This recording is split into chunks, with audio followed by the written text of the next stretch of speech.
We dismiss history at our peril. Liberty Nation Radio with Mark Angelides. It's all happening in the White House as members of the Biden family are being subpoenaed by the House Oversight Committee.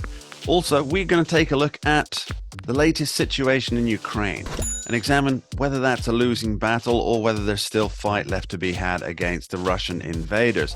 We'll also be talking liberty with legal affairs editor Mr. Scott DeCosenza, as always. You're here listening to Liberty Nation Radio, heard coast to coast on the Radio America Network. I'm your host, Mark Angelides. And remember, this show is proudly sponsored by LibertyNation.com, where you can access podcasts, breaking news, analysis, and a range of biting and brilliant shows to whet your appetite for freedom and your fondness for the great American Constitution. The most scandal-ridden president in modern history. Now, who could that be? The contenders are wide, varied, and chasing that infamous prize. And we're very fortunate to have with us today to help us uncover who the winner of that particular contest might be. Liberty Nation's very own chief political correspondent and erstwhile satirist, Mr. Graham J. Noble, who wrote on this exact topic on the page of LibertyNation.com. Graham, thanks for being here. Nice to be here, Mark. So, Graham, what got into your head to investigate who was the most scandal-ridden of modern presidents?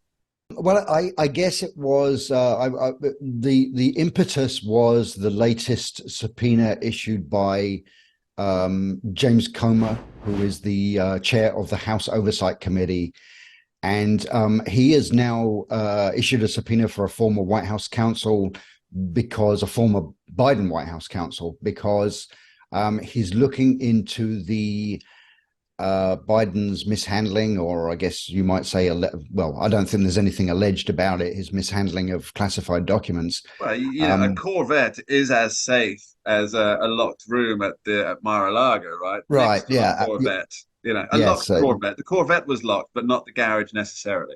Right. Yes, and the files were not in the Corvette. Unfortunately, they were just like strewn about on the floor. The convertible Corvette. They were in the locked Corvette. Yeah. The convertible.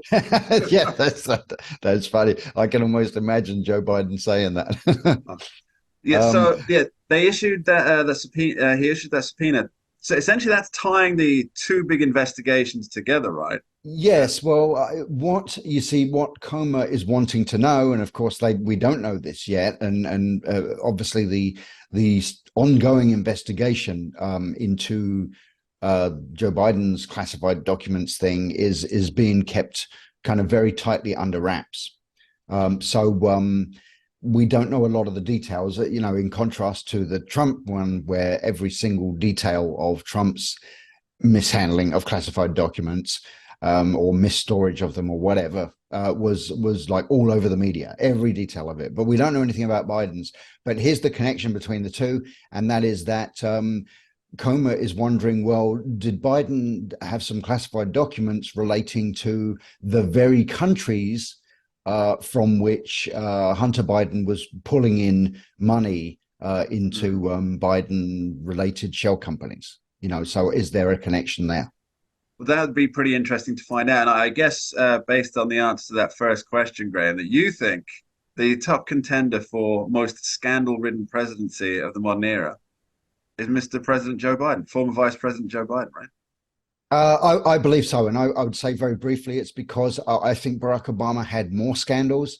Right. Obviously, Trump had thousands of scandals, but that was as defined by the left-leaning media and the Democrats. Everything Trump did, but if he sneezed, it was a scandal. Yeah. But Barack Obama had many very definite scandals. Oh, yeah. But I think Joe Biden's are more consequential because they involve him basically potentially being compromised with some of our most dangerous adversaries overseas. And I think so from a kind of a national security point of view, if you like, the Biden scandals are much more potentially consequential in a bad way. Let's for our listening and viewing audience enumerate some of the wonderful scandals of the Barack Obama administration, because we keep hearing it, don't we, that he was so proud of, I had a scandal-free administration. And it reminds me of a meme that some of our listeners might be familiar with, Or if they've ever watched The Simpsons, then Bart Simpson is tied to a lamppost and he's had his shorts pulled down. He says, "This is the worst day of my life." And his father comes up and says, "No, this is the worst day of your life so far." And what it seems to me that Barack Obama, he had a scandal-free presidency. Well, yes, it's a scandal-free presidency if you assume the media didn't report on all of the verifiable scandals you had. My Right. favorite, let's go for my favorite first, and we'll hear your favorite, is the Fast and Furious scandal, in which he and Eric Holder decided to give a huge swath of firearms to criminals in the hopes of tracking them. And then they Yeah. all just disappeared. What a Yeah. shock.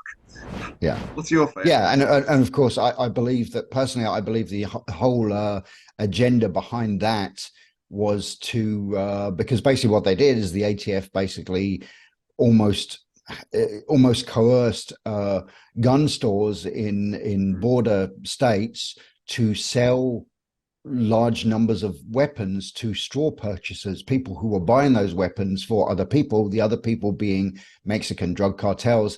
And I think the point behind it was because Barack Obama always loved to say, the Democrats love to pretend that all of the gun violence in Mexico is because there's so many guns available in the US, and that's where they're getting them from. Well, yeah, they're getting them from them because the ATF made sure that they were getting them from here. Yeah, it's quite, it really is quite the scandal. I mean, there were many others. Let's jump forward a president. We've got Donald Trump. Now, his biggest scandal, the one that he got impeached for, literally rocked his presidency for the entire period, and was obviously the subject of 100,000 media articles, I would say, and that was the Russian collusion scandal, which turned out to be a complete con. Yeah. Yeah, I mean, we now know from John Durham's investigation, Special Counsel John Durham, when he investigated the origins of that supposed scandal, the Russia collusion hoax, as I like to refer to it these days.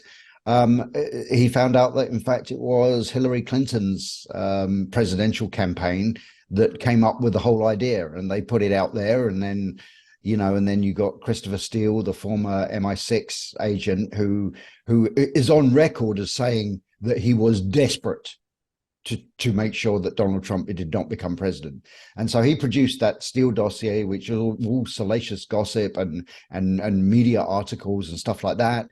And then, they just everyone ran with it. The FBI, leapt into a full investigation that morphed into a special counsel investigation. People were arrested, went to prison, and the whole thing was just made up from Yeah, very sketchy opposition research. but of course, it did allow then President Barack Obama to spy on the Trump campaign with dodgy FISA requests, Yeah. which of course, that's all a bonus for them lot. Which brings us to current president, former vice president, Mr. President Joe Biden, and so he's getting a free pass from the media at present. As we get close to 2024, do you think they will start hammering him in the to try and get him out of office? Because let's be fair, the media are activists and they have vested interest in what they're doing. Do you think they'll try and pressure Joe Biden? I think that kind of to a certain extent that has already begun in a very low key way. I think it will intensify, although I don't believe that the media will use the whole financial scandals and the Hunter Biden thing and all that. They're not going to use that. I believe they're going to say, well, he's perhaps too old to serve a second term, and he's perhaps they'll find a polite way of saying, he's not all there, upstairs, in terms of if he can get up the stairs without falling, that is, he's not all there. And maybe we need some, fresh blood, blah, blah, blah. I think they'll go with that. I don't think they're going to continue to play down the whole financial scandal thing. Well, fortunately, Gavin Newsom's been running his own shadow campaign for that just eventuality. We'll be back with Graham J. Noble after this short break. Don't go anywhere. We dismiss history at our peril. Liberty Nation Radio with Mark Angelides. Don't get caught up in the media madness. Join our movement for free thinking and free speech at libertynation.com. Publishing news and analysis 24/7 with original articles by our team of authors who tell it like it is. Join us each week for online TV shows, The Uprising Podcast, and Liberty Nation Radio. We believe in free thinking and free speech. We are libertynation.com.